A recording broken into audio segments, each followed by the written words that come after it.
ফুটন্ত গরম পানিতে ডিম দিয়ে অবাক করা রেসিপি, তাই না বলুন? ফুটন্ত গরম পানিতে আবার ডিম দিয়ে রেসিপি করা যায়? হ্যাঁ, অবশ্যই করা যায়। আসসালামু আলাইকুম বন্ধুরা। শুরুতে বলবো ভিডিওটা সম্পূর্ণ দেখার অনুরোধ রইল, আর নতুন বন্ধুদেরকে বলবো সাবস্ক্রাইব করে চ্যানেলের পাশে থাকবি আর বেল আইকনটা প্রেস করে দিবি। তাহলে আমার ভিডিও ছাড়ার সাথে সাথে তোমাদের কাছে চলে যাবে। তো চলো দেখতে থাকো। তো প্রথমে আমি এখানে নিব 4টা ডিম। আমার লাগবে ডিম। তো আমি 4টা ডিম নিয়েছি। তোমরা আরও ডিম বাড়িয়ে নিতে পারো, কারণ এই রেসিপিটা একবার বাসায় করলে কি বলবো, বারবার খেতে চাবে এরকম একটা রেসিপি। তো এখানে কিন্তু আমি 3টা ডিম ভাঙা হয়ে গেছে, আরও একটা ভেঙে নিলাম। কুসুমটা ওটা ভেঙে গেছে তাই। তো এখন এই ডিমটা আমি ফেটিয়ে নিব। তো কে কোথা থেকে, কোন জেলা থেকে ভিডিওটা আমার দেখছো অবশ্যই কমেন্টের মাধ্যমে জানাবে বন্ধুরা। দেখি আমার জেলার সাথে মিলে গেছে কিনা। তো ভিডিওটা স্কিপ করলে অনেক কিছু মিস করবে। আর আমি একদম ঘরোয়া উপকরণ দিয়ে একদম ইউনিক একটা রেসিপি তোমাদেরকে দেখাবো আজকে। রেসিপিটা সাধারণের মাঝেও অসাধারণ রেসিপি। তো আমার কিন্তু ফেটানো হয়ে গেছে ডিমগুলা। তো চুলাতে কিন্তু আমি পানি বসিয়ে দিয়েছি। পানিটা আমার গরম হয়ে গেছে। এখন এখানে আমি দিয়ে দেবো এই গরম পানির ভিতরে ডিম। তো আমি ডিমটা আস্তে আস্তে ছাড়বো, একেবারে ঢেলে দেবো না। তো দেখলেই তোমরা বুঝতে পারছো বন্ধুরা। তো দেখো, ডিমটা কিন্তু অলরেডি মানে ভিতর থেকে ফুলে ফুলে উঠছে, তার মানে ডিমটা প্রায় হয়ে গেছে। এখন এই ডিমটা আমি তুলে নেব একটা চাকনির সাহায্যে। তো দেখো বন্ধুরা, কোনো রকম ভিডিওটা না টেনে সম্পূর্ণ দেখবে, সামনে আরও ধামাকা রয়েছে।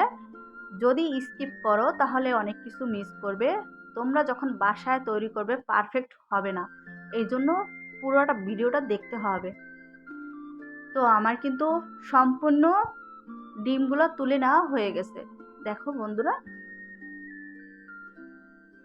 যারা ভিডিও দেখতে দেখতে এই পর্যন্ত আসছো, লাইক দিতে ভুলে গেছো, প্লিজ বন্ধুরা একটা লাইক করে দাও। তোমাদের একটা লাইকে আমাদের ভিডিওটা শেয়ারের কাজে লাগে। তো এখানে কিন্তু আমি একটা চুলাতে প্যান বসা দিলাম, দিয়ে দিলাম যতটুকু রান্না করতে তেল লাগে অতটুকু দিয়ে দিলাম। তো এখানে হাফ টিস্পুনেরও কম জিরা দিয়ে দিলাম। জিরাটা দিলে সুন্দর একটা ফ্লেভারের জন্য ভালো লাগে, এই জন্য দিয়ে দিলাম। তো এখানে কিন্তু পেঁয়াজ দিলাম।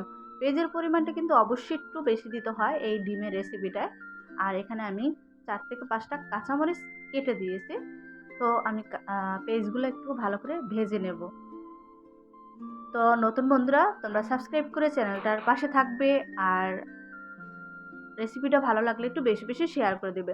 তো প্রথমে আমি এখানে কিন্তু জিরা দিয়েছি, পেঁয়াজ দিয়েছি। এখন আমি একটু তেজপাতা ছিঁড়ে দিলাম সুন্দর একটা ফ্লেভারের জন্য। তোমরা চাইলে তেজপাতা স্কিপ করতে পারো, আমি দিয়েছি, আমার কাছে ভালো লাগে তাই। তো এখানে কিন্তু পেঁয়াজগুলো আমি একটু ভেজে নিয়েছি।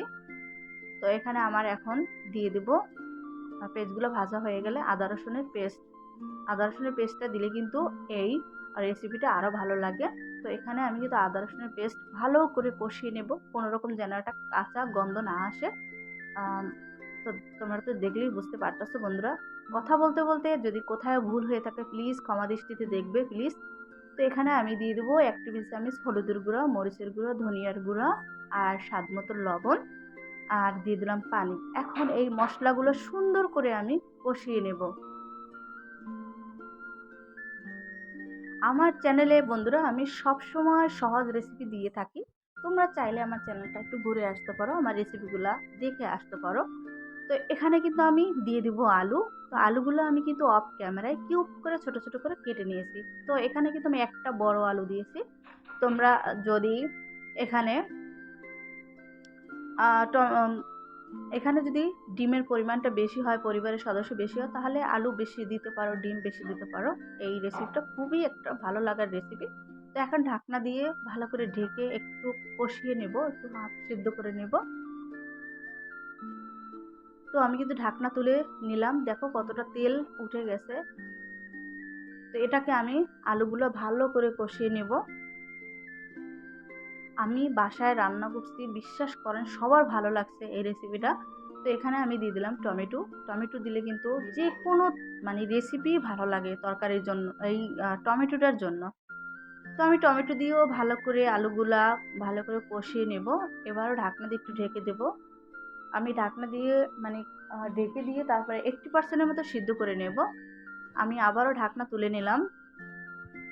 তো এবার ভালো করে নেড়ে চেড়ে নেব যেন নিচ থেকে না লেগে যায়, এই দিকে একটু খেয়াল করবেন বন্ধুরা। তো এখানে আমি এখন অ্যাড করব ডিমগুলা, যেই সিদ্ধ করা গরম পানিতে যেই ডিমটা সেদ্ধ করছি সেই ডিমগুলা দিয়ে দিলাম। এখন ডিম দিয়েও ভালো করে আমি কষিয়ে নেব।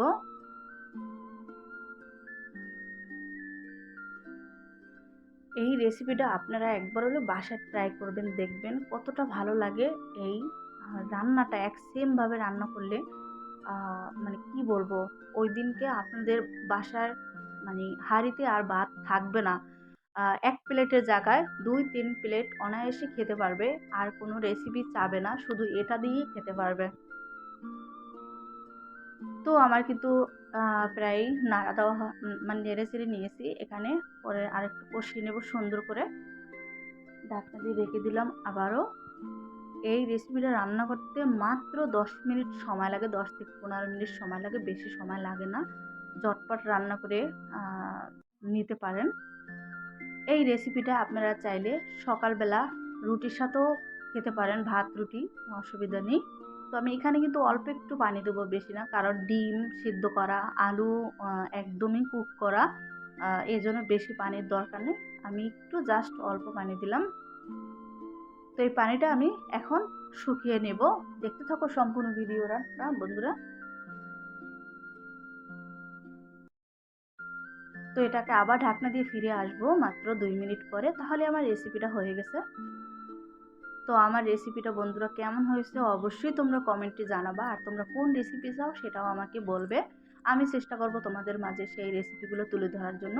তো আমি ঢাকনা তুলে নিয়েছি, এবার কিন্তু আমার রেসিপিটা প্রায় হয়ে গেছে, আর একটু হালকা ঝোলটা মানে শুকিয়ে নেব। তোমরা চাইলে ঝোল রাখতে পারো, আমি ঝোল রাখবো না। তাই দেখো আলুগুলো কিন্তু একদম পারফেক্ট সেদ্ধ হয়ে গেছে। একটু পানিটা কমিয়ে নিয়েছি আমি, মানে ঝোলটা একটু গাঢ় গাঢ় করে, মানে একটু আঠালো আঠালো ভাব যেন হয়, আমি ওইরকম করে রেখেছি। তো এখানে আমি দিয়ে দিব ধনিয়া পাতা কুচি। তো ধনিয়া পাতা কুচি দিয়ে আমি কোনো রকম জাল করব না, একদম একটু 2-1 মিনিট রেখে তারপর এটাকে নামিয়ে নেব। তো দেখো, তো আমার রেসিপিটা যদি তোমাদের কাছে বন্ধুরা একটুকু ভালো লেগে থাকে, তোমরা একটু বেশি বেশি করে শেয়ার করবে। তোমাদের একটা শেয়ার, একটা লাইক, একটা কমেন্টে আমাদের ভিডিও বানাতে সত্যি যতটা কষ্ট হয় না, তো মানে তোমাদের কমেন্টে আর তোমাদের লাইক শেয়ারে। তো এখন আমি তুলে নিয়ে নামিয়ে নেব। তো সবাই ভালো থাকবেন, সুস্থ থাকবেন, দেখা হবে নতুন কোনো ভিডিও নিয়ে। চোখ রাখুন আমার চ্যানেলের উপর। আল্লাহ হাফিজ।